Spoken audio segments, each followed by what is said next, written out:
Hey everybody, I hope you're well. Before we start, I just want to say I'm making this video in the middle of the day, so if you hear any cars or whatever, that's why. So today I want to talk about one of the big ones, and I'm going to try and fit it into less than 10 minutes, which is not going to be good, but there you go, that's YouTube for you. This is BPD and the fear of abandonment. Now, that is the marker that is always mentioned first because it's such a big one and it governs so many aspects of our lives and how we feel and how we react to things, everything. It's such a big one. Now, when we're talking about fear of abandonment, it's a fairly... It's specific whilst not being specific at the same time. But who are you worried about abandoning you? What are you talking about? The concept of being afraid of being abandoned is fairly straightforward. You can get your head around that.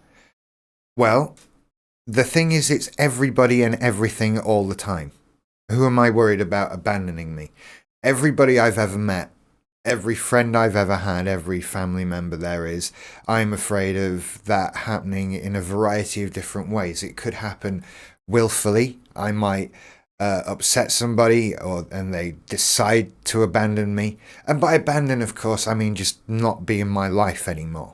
You know, abandon sounds like such a dramatic thing. Like, I abandon you, go. That never happens. But the whole losing of friends, people leaving your life in one way, shape or form, that happens a lot. And it consumes you. It becomes all you're worried about. And that begins to affect your life in various ways because it becomes very difficult to form new relationships of any kind. Making new friends is very hard when you're doing it thinking, well, you are all gonna hate me and leave eventually. What's the point? And then that applies to every aspect of your life. Everyone you know is gonna hate you eventually and leave you or die or whatever. That's all gonna happen. In my head. I mean, some of it really is gonna happen, right? That's inevitable. That's the way of life. If life goes well, one day I will lose my parents. That's inevitable, isn't it? It's a very dark way of putting it, but if I don't, something's gone wrong. That's the circle of life. It moves us all, etc. And yet, they won't be abandoning me. That's a very different thing, and yet, ultimately, it's something that fear of being alone, of being without anyone, is crushing and constant and makes you do things in desperation. Some people become very clingy. You know, I talked about favourite people, the people that mean more to us than anything, and how we just cling on to them. And it becomes annoying, it becomes irritating, you become somebody that nobody wants to be around because you're always there. And it is just this feeling of, I don't want to be alone. Don't leave me. Don't go. Don't be without me. And this feeling that it's happening to you is triggered by so many things. When you see friends talking to each other, but not you. All kinds of things.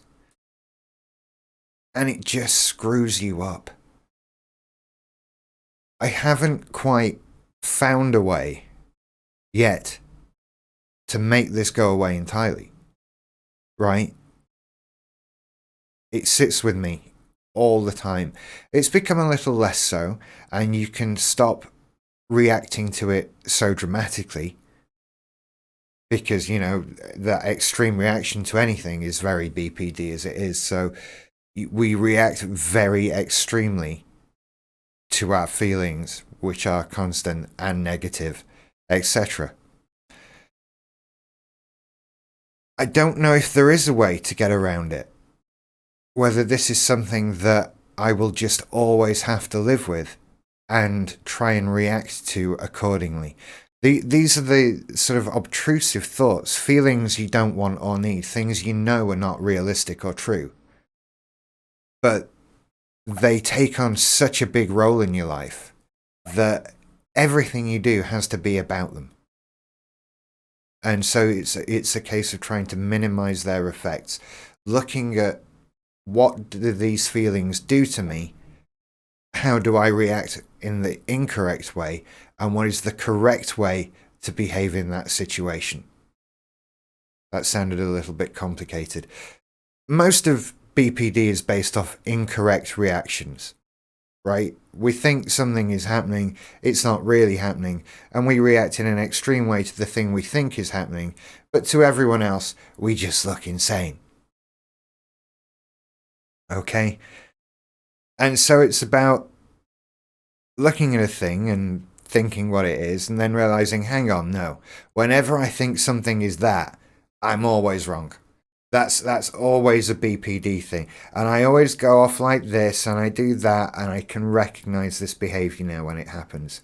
So, what I really need to do is look in my little book of references and see what is the correct way to behave in this situation, and then do that. At first, it's almost sort of a performance. It's like you're playing a role, taking on a character, somebody who behaves in the correct way. And you are doing that. But eventually, after enough practice, enough doing it, it just becomes how you react. So maybe, in a way, there is a way out of this. It's just a new learned behavior. What we've learned is the incorrect behavior. That need to be parented by people, that need to always have support from outside. Because if we don't always have it, we're just going to wither and die and be meaningless and the world's shit and so on and so on. There's also a great deal of inner strength that is necessary. A lot of these fears come from a lack of self-belief. A feeling that we aren't good enough on our own and we can't deal with things on our own. And that kind of gets reinforced from time to time. I'm a walking reinforcement of can't do things on my own, but that's just me. And so these behaviors reinforce each other, and it's a case of starting to pick away at them one at a time and relearning how to react to things, doing the right thing, even though the right thing doesn't feel like the right thing. It's weird. It's like being Tom Cruise in Vanilla Sky, only better looking and slightly less crazy. Anyway, you guys take care. I hope you're well, and I hope lockdown isn't destroying you too much. It might be over soon. You never know. Then I can get a haircut and stop talking about how I need a haircut. I'll see you later. Bye.